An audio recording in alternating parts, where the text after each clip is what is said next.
بتبتدي قصة فيلمنا النهاردة بشاب اسمه داري وأخته تريش.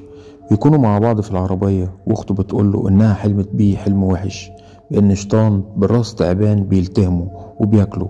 وفجأة بتعدي جنبهم سيارة غريبة جدا وبسرعة عالية، وفي الطريق بيشوفوا حاجة ملفوفة بقماش وعليها بقع حمراء جنب ماسورة كبيرة بجوار بيت قديم، وبيكونوا مستغربين من المشهد ده.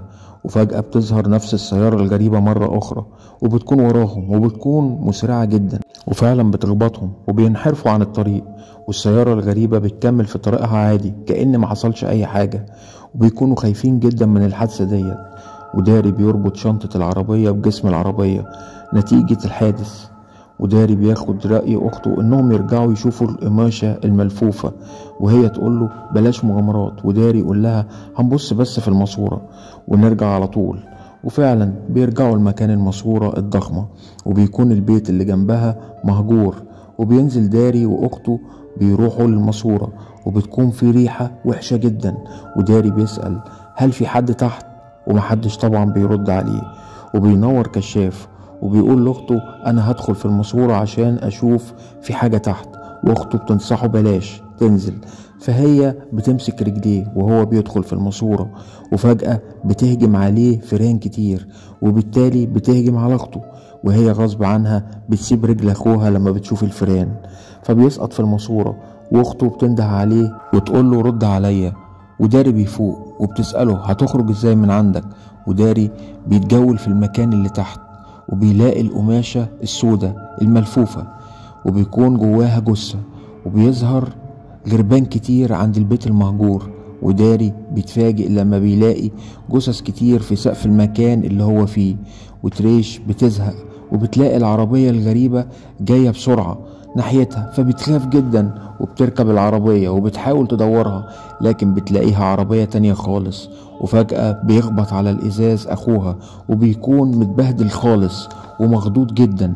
وداري بيكون ما بيتكلمش خالص، وتريش هي اللي بتسوق وبتقول لازم نقف عند أي مكان عشان أطمن عليك.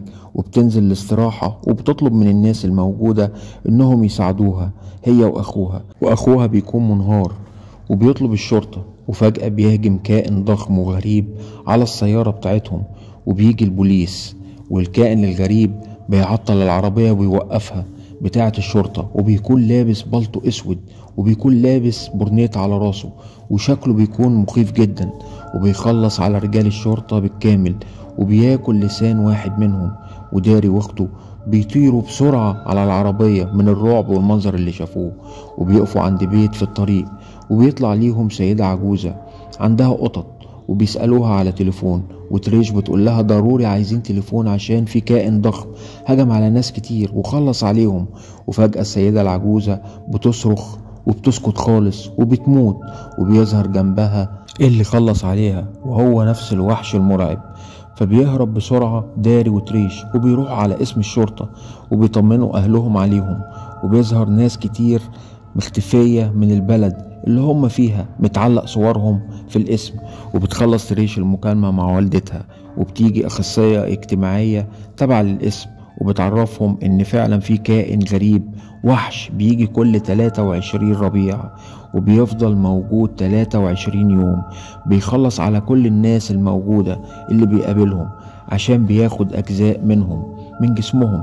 ده كمان بياخد العيون عشان يشوف كويس، وأي جزء بياخده من الناس بيكون جزء لا يتجزأ من جسمه بعد طبعا ما بياكله. ومعنى مطاردته ليكم فيكوا حاجة عجباه جدا ولازم هيوصل لها. وبيظهر الوحش بيعرج ومش عارف يمشي، وبتقطع الكهرباء في الاسم، ورجل الأمن بيطمن على المحجوزين، وكله طبعا بيكون نايم ما عدا 2 بيكونوا خايفين جدا ومش قادرين يطلعوا أي صوت.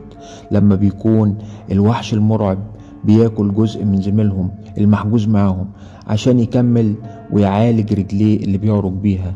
وبيهجم الكائن المرعب على داري وأخته، وبيشم ريحتهم هما الاتنين، وبياخد داري وبيكسر الشباك وبيطير بيه، والشرطة بتضرب نار، والوحش بيطير بداري لمصنع مهجور، وللأسف بيخلص عليه وبياخد عينيه. وبكده يكون الملخص خلص. برجاء الضغط على لايك والاشتراك في القناة، وسلام.